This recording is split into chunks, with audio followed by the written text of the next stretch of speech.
En el cultivo de frutales se deben de controlar una gran variedad de especies de insectos que afectan la salud de los árboles. Entre ellas están los dípteros, especialmente la familia Tephrididae, más conocidos como las moscas de la fruta. El ciclo de vida de la mosca de las frutas empieza cuando la mosca adulta deposita sus huevos en los frutos. Estos huevos eclosionan de 2 a 7 días. Allí, su larva se alimenta del fruto y crece durante 7 a 11 días. A partir de este tiempo, las larvas caen al suelo y empupan allí. Este periodo dura de 9 a 15 días para luego convertirse en una mosca adulta. Aquí logramos identificar la importancia de controlar estas moscas, y es porque en su estado larval provocan daño físico directo a la parte comestible de las frutas e indirectamente permite la contaminación con hongos y bacterias, que esto puede causar en ocasiones la caída del fruto. En Colombia se reportan pérdidas en promedio entre el 30 y 40% de la producción de frutales, pero podría llegar al 70% cuando no se aplica ningún manejo de la plaga.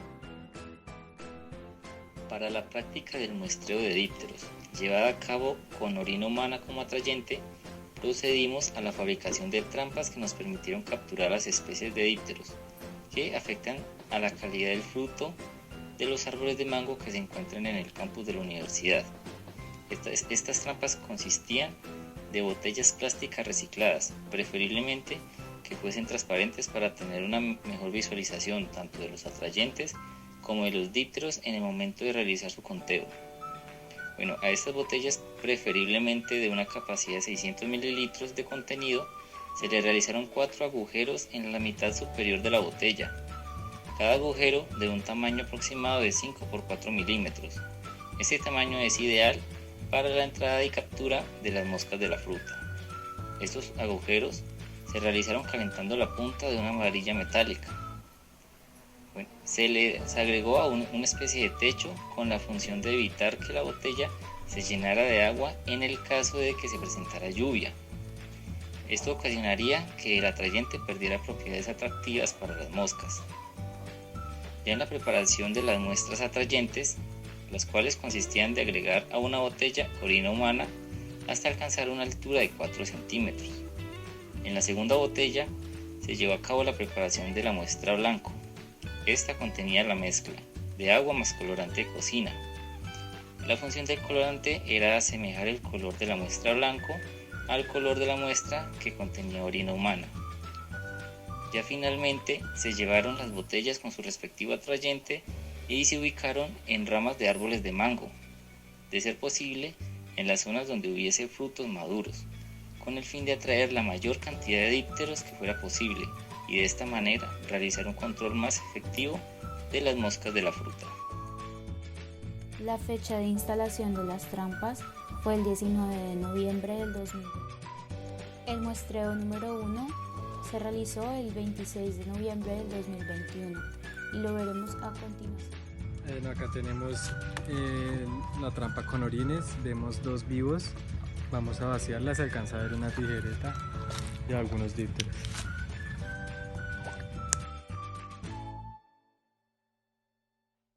El segundo muestreo se realizó en diciembre 3 del 2021.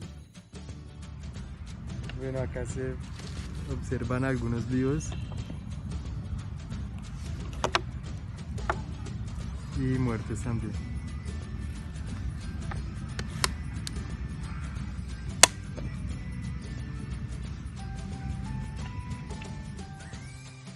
El tercer muestreo se realizó en diciembre 10 del 2021.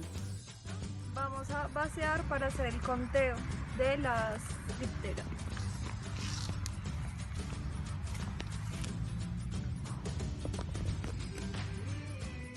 Vamos a observar un díptera con una lupa entomológica.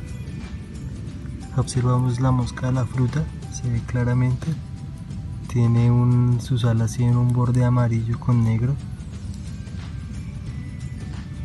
y tiene como unos ojos rojos.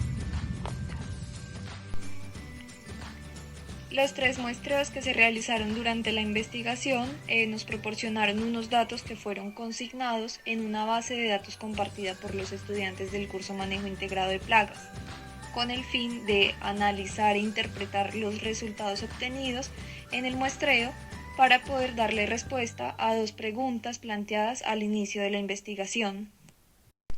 La primera pregunta a la que le vamos a dar respuesta es: ¿existe diferencia entre el número de dípteros atraídos por la orina humana, que en este caso sería el tratamiento, comparado con el agua con colorante, que sería el control? Para responder a la pregunta 1, el primer paso fue disponer los datos de forma control versus orina, para saber si existe una mayor atracción hacia la orina humana.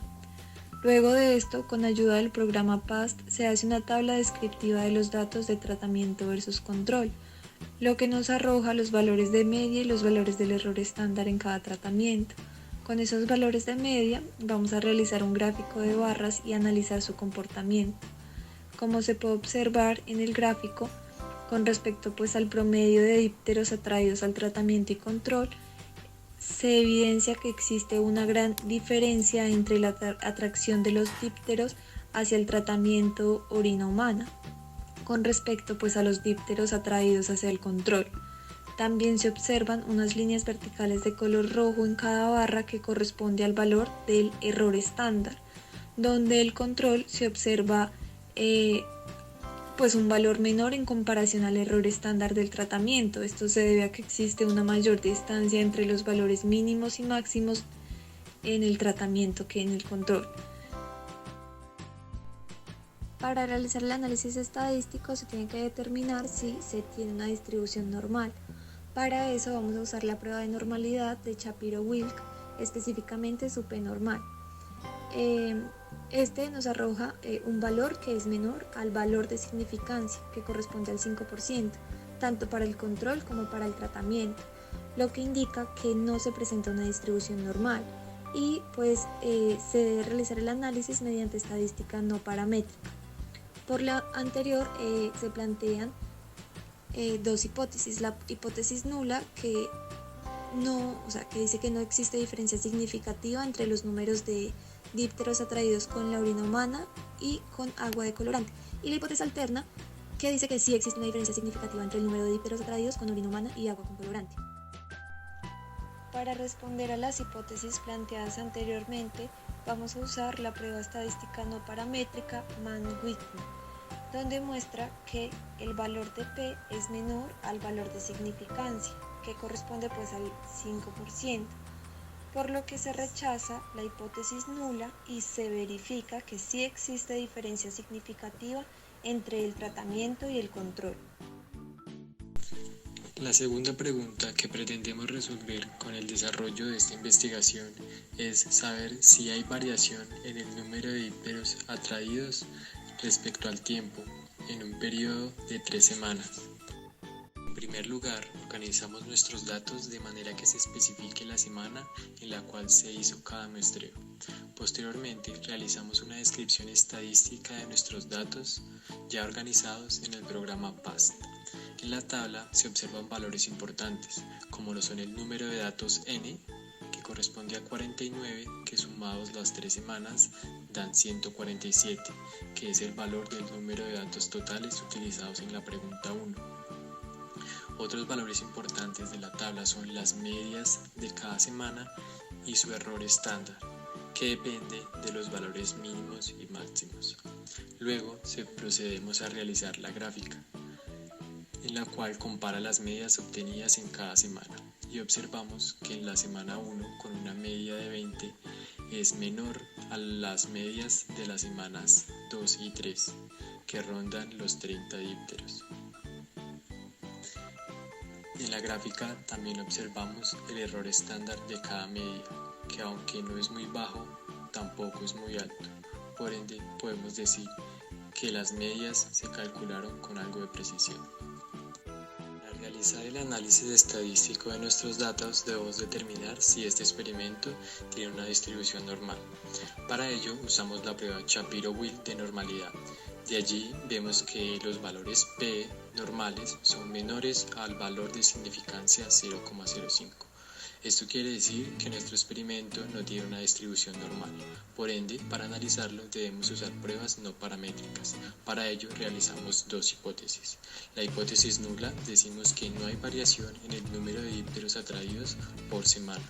Y la hipótesis alterna dice que sí hay variación entre el número de dípteros atraídos por semana. Para responder a las hipótesis planteadas anteriormente, utilizaremos la prueba Kruskal-Wallis. Esta prueba se usa en la estadística no paramétrica, en experimentos con 3 o más muestras. Como resultado, en el valor P de esta prueba, observamos que es menor a nuestro valor de significancia 0,05. Esto quiere decir que rechazamos la hipótesis nula y aceptamos la hipótesis alterna. Esto quiere decir que sí hay diferencia significativa entre las semanas. Pero analizando un poco más a fondo, queremos saber entre cuáles semanas hay diferencia. Por ende, analizando la tabla, observamos que hay diferencia entre las semanas 1 respecto a la semana 2 y a la semana 3, pero no hay diferencia entre las semanas 2 y 3. Como conclusiones finales, podemos decir que la orina humana sí funciona como un buen atrayente de dípteros, especialmente las moscas de las frutas.